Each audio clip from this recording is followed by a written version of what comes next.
Assalamualaikum warahmatullahi wabarakatuh. Perkenalkan, nama saya Andi Ruandi Yulisman, nomor stambuk 04 02 02 20400. Saya akan menjelaskan pengertian hukum pidana.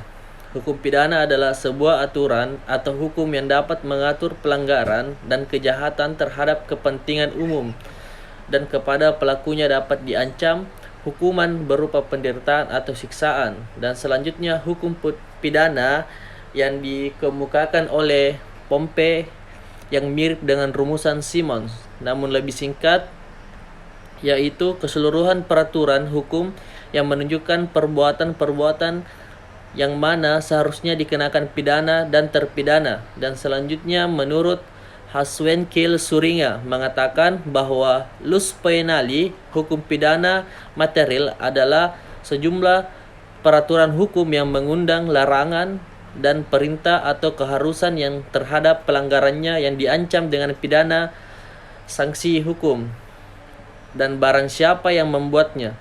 Dan selanjutnya, yang kedua, hukum pidana mempunyai ruang lingkup, yaitu apa yang disebut dengan peristiwa pidana atau delik atau tindak pidana. Singkatnya, bahwa istilah hukum pidana mengandung beberapa arti, atau lebih tepat jika dikatakan bahwa hukum pidana itu dapat dipandang dari beberapa sudut, dan pembagiannya yaitu: yang pertama, hukum pidana objektif dan subjektif; dan yang kedua, hukum pidana material dan hukum pidana formil; dan ketiga, hukum pidana umum dan hukum pidana khusus; yang keempat, hukum pidana umum dan hukum pidana lokal; yang kelima, hukum pidana yang dikodifikasikan dan hukum pidana yang tidak dikodifikasikan; yang keenam, hukum pidana bagian umum dan hukum pidana bagian khusus.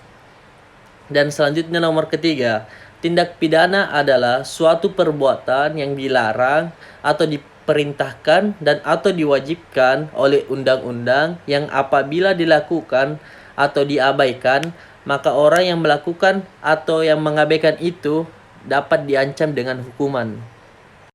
Dan selanjutnya, unsur-unsur tindak pidana. Sosiolog tahun 1984 mengungkapkan bahwa unsur-unsur tindak pidana yaitu: A. Unsur bersifat objektif dan meliputi: yang pertama, perbuatan manusia. Perbuatan yang dimaksud adalah perbuatan positif atau suatu perbuatan yang negatif yang menyebabkan pelanggaran pidana.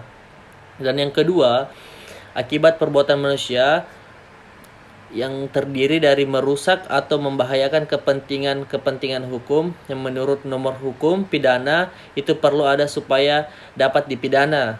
Dan B. Unsur-unsur subjektif. Unsur-unsur subjektif dari norma hukum pidana adalah kesesuaian atau dari orang yang melanggar norma hukum pidana. Artinya, pelanggaran itu dapat dipertanggungjawabkan oleh pelanggar. Hanya orang yang dapat dipertanggungjawabkan dapat dipersalahkan. Jenis-jenis tindak pidana ada dua. Jenis tindak pidana menurut Kitab Undang-Undang Hukum Pidana KUHP yang didasarkan perbedaan prinsip, yaitu kejahatan dan pelanggaran. Yang pertama, kejahatan. Untuk membedakan bahwa kejahatan merupakan res delicit atau delik hukum dan pelanggaran merupakan res delicit atau delik undang-undang. Delik hukum adalah pelanggaran hukum yang dirasakan melanggar rasa keadilan seperti pembunuhan dan penganiayaan, sedangkan delik undang-undang melanggar apa yang telah ditentukan oleh undang-undang, seperti pengendara motor harus punya SIM atau pengendara motor roda 2 harus memakai helm. Dan jenis pelanggaran yang kedua yaitu perbuatan yang sifat melawan hukum baru dapat diketahui setelah adanya WET yang menentukan demikian. Pelanggaran adalah perbuatan pidana yang ringan, ancaman hukumannya berupa denda atau kurungan. Baiklah, itulah hasil pemaparan materi yang saya sempat sampaikan. Baik dan kurangnya mohon dimaafkan. Assalamualaikum warahmatullahi wabarakatuh.